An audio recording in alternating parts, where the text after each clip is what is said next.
中穿過了光與年，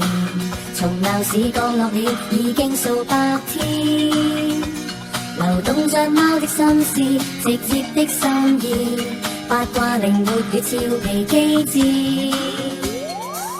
繽紛中沾染了酸與甜，人類世界熟了，愛得到靠依，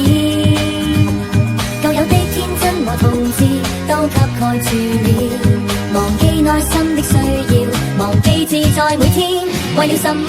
學會扮演，沒有像隻貓一樣自如，為了什麼學會戴上虛偽人面，讓你樂天愉快活每一秒，忘形最重要，如果有愛怎麼都溫暖。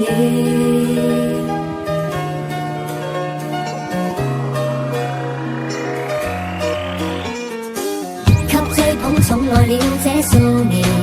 人類世界熟了，愛得到靠依，舊有的天真和童稚都給蓋住了，忘記內心的需要，忘記自在每天，為了什麼學會扮演，沒有像隻貓一樣自如，為了什麼學會戴上虛偽人面，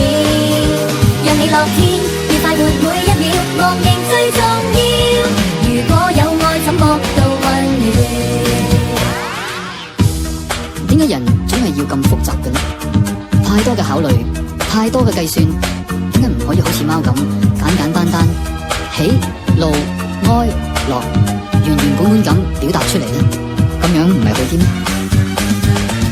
做貓好過做人，中意食就食，瞓就瞓，唔使教鬧，中意幾點起身，中意就嗲到你暈，唔中意就唔睬人，遇着個好主人，無時無刻都咁關心，佢遇着壞人，手炒腳找到身，佢比女人真正女人心更海底針，令人又愛又恨，但係一諗起佢嗰陣，又想佢喺你左近，陪你玩多陣。為了什麼學會扮演，沒有像隻貓一樣自如，為了什麼學會戴上虛偽人面，